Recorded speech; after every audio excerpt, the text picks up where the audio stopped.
Hello, you're on Vig's Classic Literature channel, and you're going to be listening to Pride and Prejudice by Jane Austen, Chapter 1. Please like and subscribe to my channel, and here we go. Enjoy. Chapter 1.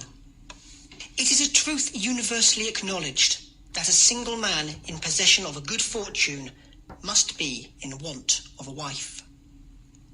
However little known the feelings or views of such a man may be on his first entering a neighbourhood, this truth is so well fixed in the minds of the surrounding families that he is considered the rightful property of someone or other of their daughters.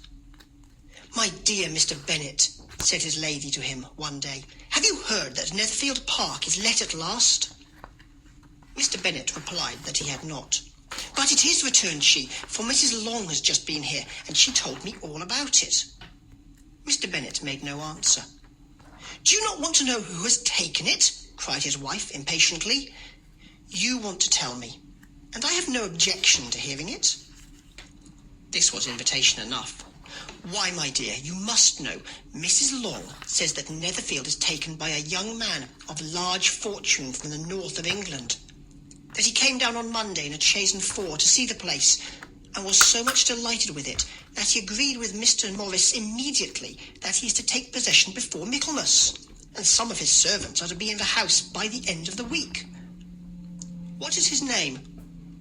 "Bingley." "Is he married or single?" "Oh, single, my dear, to be sure. A single man of large fortune, 4,000 or 5,000 a year. What a fine thing for our girls." "How so? How can it affect them?" "My dear Mr. Bennet," replied his wife, "how can you be so tiresome? You must know that I am thinking of his marrying one of them." "Is that his design in settling here?" "Design? Nonsense, how can you talk so? But it is very likely that he may fall in love with one of them, and therefore you must visit him as soon as he comes." "I see no occasion for that. You and the girls may go, or you may send them by themselves, which perhaps will be still better. For as you are as handsome as any of them, Mr. Bingley might like you the best of the party." "My dear, you flatter me. I certainly have had my share of beauty, but I do not pretend to be anything extraordinary now. When a woman has 5 grown-up daughters, she ought to give over thinking of her own beauty. In such cases a woman has not often much beauty to think of. But, my dear, you must indeed go and see Mr. Bingley when he comes into the neighbourhood.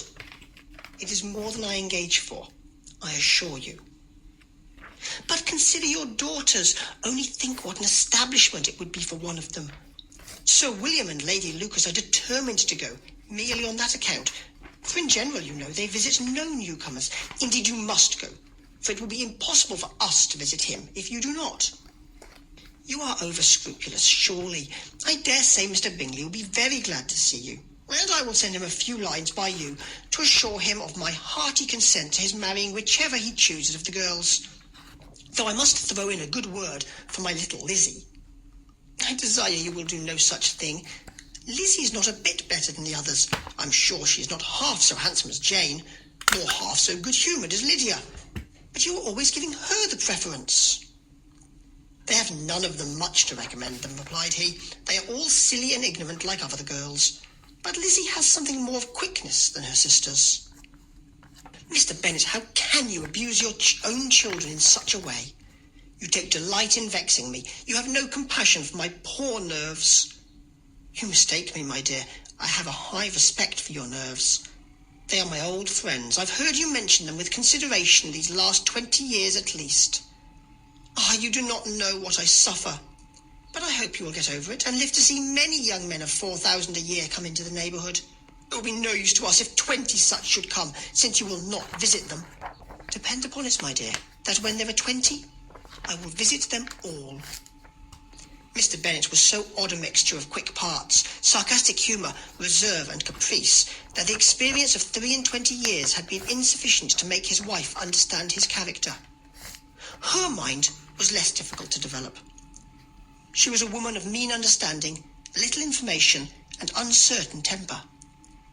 When she was discontented, she fancied herself nervous. The business of her life was to get her daughters married. Its solace was visiting and news. Chapter Chapter 2.